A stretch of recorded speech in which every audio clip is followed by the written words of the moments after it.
Graduate बहू। हर रोज बहू अपने ससुर को घंटों बागवानी करते देखती तो उसे मन ही मन झुंझलाहट होती।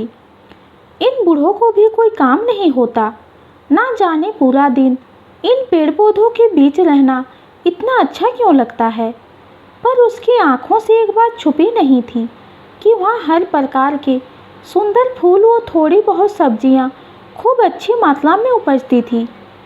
साथ ही उसके ससुर की आंखों में वो सागर से शांति भी विराजमान थी जो उसने बरसों पहले महसूस किया था। आज अचानक उसके हृदय में अतीत की बातें उभरने लगी जब वो ब्याह कर इस घर में आई थी। शहर की पढ़ी लिखी ग्रेजुएट बहू ससुराल आई तो घर का वैभव देखकर उसकी आंखें चौंधिया गई। उसके मन में लालची जीवा ने अपना विस्तार करना शुरू किया। अचल संपत्ति की मालकिन बनने के ख्वाब देखने लगी। सामान्य भाव में रहते हुए कुछ ही महीनों में हृदय युक्त विनम्र भाव से सबका दिल जीत लिया। गांव के सीधे लोग थे, उसके गलत इरादे को भांप नहीं पाए, उसे मालिकाना हक देते गए। धीरे धीरे उसने अपना असली रूप दिखाना शुरू किया। पहले जिन आँखों में थोड़ी शर्म और मर्यादा हुआ करती थी, उन सबको ताक पर रख के आँखों में आँखें मिलाकर अब सीधा अपनी इच्छा का फरमान सुना देती। माँ जी, हमें आपका बड़ा वाला कमरा चाहिए। आप लोग बगीचे के साथ वाला जो बंद कमरा है उसी में चले जाइएगा और घर में जितने भी पुराने नौकर हैं सब बदल के अब एक आधुनिक नए ख्याल वाले नौकर आएंगे। घर वालों ने सोचा शहर की बहू है, अलग सोच होगी, शांति बनाए रखने हेतु कुछ नहीं बोले। ठीक है बहू, जिसमें तुम खुश रहो, हमारी तो उम्र हो चली, कैसे भी रह लेंगे। किंतु एक बात ध्यान रखना, घर के बड़े बुजुर्ग और प्रकृति ये हमारे जीवन में आने वाली अनेक आपदाओं के लिए आगाह व रक्षा करती है। जिस किसी ने भी इसकी अवहेलना करने की कोशिश की है उसका सर्वनाश ही हुआ है।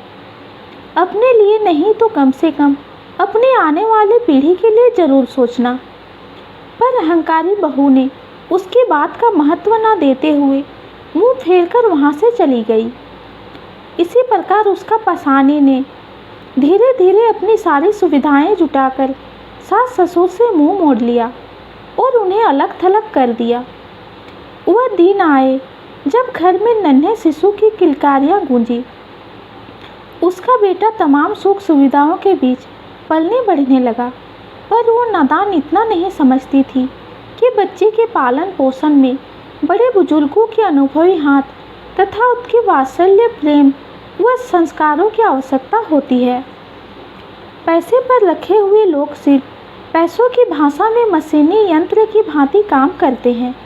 इसका दुष्प्रभाव उसके बच्चों पर दिखने लगा। घर में किसी की बात नहीं मानना पढ़ाई लिखाई से जैसे नाता नहीं था, संस्कारों की परिधि से बिल्कुल बाहर होता जा रहा था। मम्मी क्या कर रही हो? जल्दी से मुझे कुछ खाने को दो, फिर मुझे खेलने जाना है, उसके बेटे ने पीछे से चिल्लाते हुए कहा। बेटे की आवाज़ पर अचानक वो चौंकी और पीछे मुड़कर देखा। बेटे की इस हरकत ने उसकी आंखें खोल दी। आज उसे इस भगवानी का अर्थ समझ आ गया था। इससे पहले कि समय निकल जाए उसने मासूम की उंगली पकड़ अपने सास ससुर के पास ले गई। अपने बच्चे के उनकी ओर बढ़ाकर रोते हुए कहने लगी, ये लीजिए संभालिए अपनी धरोहर पिताजी, मुझसे बहुत बड़ी गलती हो गई, मुझे क्षमा कर दीजिए। उनके पैरों में गिरकर माफ़ी मांगने लगी। माँ बाप का हृदय से विशाल एवं क्षमानीय होते हैं। उसे माफ कर भावी पीढ़ी को हृदय से लगा लिया। ये छोटी सी कहानी आपको कैसी लगी कमेंट में ज़रूर बताइए। कहानी पसंद आती है तो चैनल को लाइक और सब्सक्राइब कीजिए। कहानी सुनने के लिए आपका बहुत बहुत धन्यवाद।